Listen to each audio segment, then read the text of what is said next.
Assalamualaikum warahmatullahi wabarakatuh. Perkenalkan, nama saya Nova Aprianti, nomor induk mahasiswa 142021031. Alhamdulillahirobbilalamin, wassalatu wassalamu ala asrofil anbiya'i wal mursalin wa ala alihi washabihi ajmain. Baiklah, di sini saya akan sedikit menjelaskan pengertian akidah dan sumber akidah, ruang lingkup akidah, dan rukun iman. Sebagian besar orang Islam tentu sudah tidak asing lagi dengan kata akidah. Istilah ini selalu muncul dalam materi pelajaran agama Islam, namun belum semua orang memahami dengan benar apa itu akidah dan fungsinya dalam kehidupan. Secara umum, pengertian akidah adalah sebuah ikatan atau kepercayaan kuat dalam diri seseorang terhadap apa yang diimani. Di dalam Islam, akidah meliputi keimanan kepada Allah Subhanahu wa Ta'ala beserta sifat-sifatnya. Secara bahasa, akidah bisa diartikan sebagai ikatan atau keyakinan, sedangkan secara istilah akidah merupakan sebuah keimanan yang kuat terhadap suatu zat tanpa ada keraguan sedikit pun.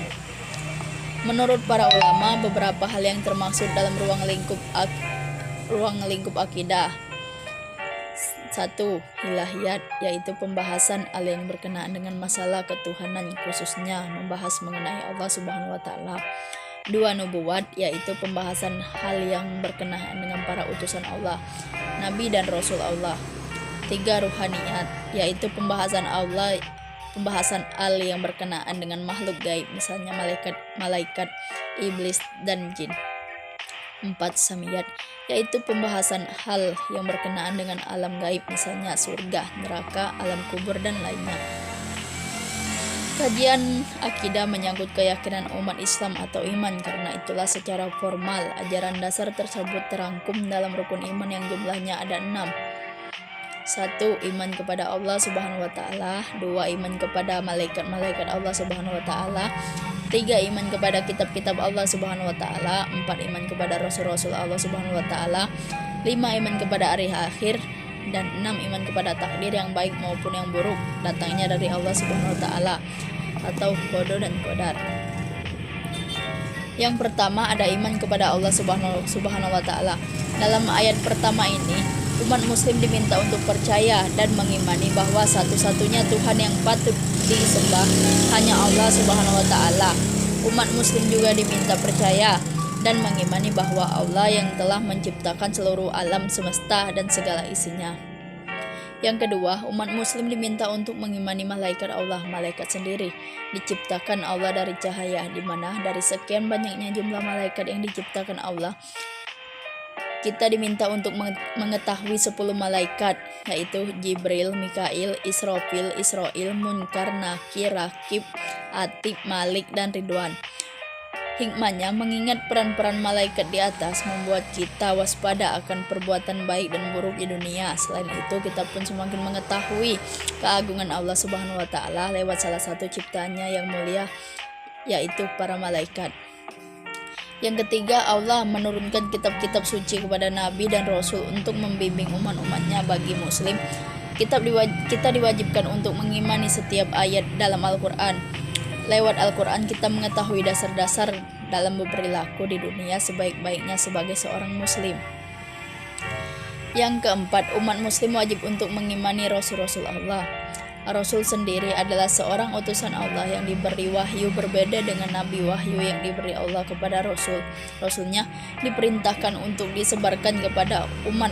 Oleh karenanya, tidak semua nabi adalah rasul, tapi semua rasul sudah otomatis seorang nabi. Yang kelima, dalam Islam semua muslim diwajibkan untuk mengimani bahwa hari akhir benarkah ada. Pada hari itu, seluruh amal kebaikan dan keburukan akan dihisab dan ditimbang dengan seadil-adilnya. Jika amalan baikmu lebih berat dari amalan burukmu, maka hadiah surga akan menantimu. Namun, jika sebaiknya, maka ganjaran nerakalah yang akan diberikan. Yang terakhir, rukun iman yang terakhir, Allah Subhanahu wa Ta'ala memerintahkan umat muslim untuk mengimani takdir, baik qada dan takdir buruk qadar. Menurut Syekh Muhammad bin Salih Al-Utsman rahimahumullah, qadar dalam bahasa diartikan sebagai takdir, sedangkan qada adalah hukum atau ketetapan. Baiklah, pertemuan yang kelima. Yang pertama, mencintai Allah melebihi segalanya.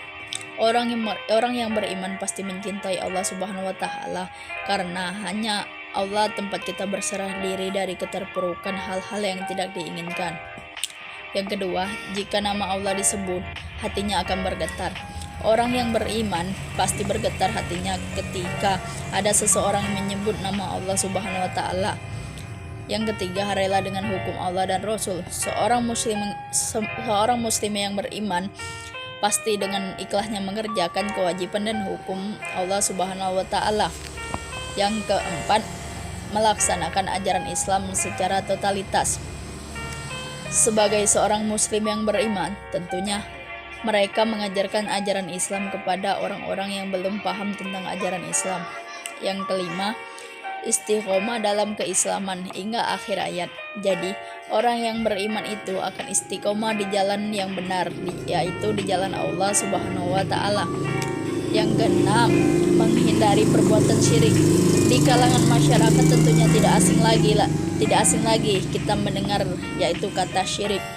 Seorang yang paham akan ajaran Islam yang sebenarnya, tentunya mereka akan menjauhi dengan perbuatan syirik, karena syirik itu bisa menjerumuskan kita di ajaran yang tidak benar seperti neraka.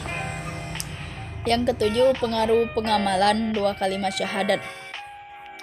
Kata syahadat dalam bahasa Arab diambil dari kata musyahada, yang artinya melihat dengan mata kepala. Syahadat adalah mengungkapkan isi hati. Oleh karena itu, syahadat haruslah mengandung keyakinan hati yang kokoh dan pengungkapan secara lisan. Maka orang yang bersyahadat asyhadu alla ilaha illallah wa asyhadu anna muhammadar rasulullah, berarti ia mengaku dengan lisan dan hati secara yakin bagaikan ia melihat dengan mata kepala. Kalimat syahadat mempunyai keutamaan makna, rukun syahadat, dan konsekuensi yang harus diketahui dan dipahami dengan baik dan benar oleh setiap muslim dan muslimah.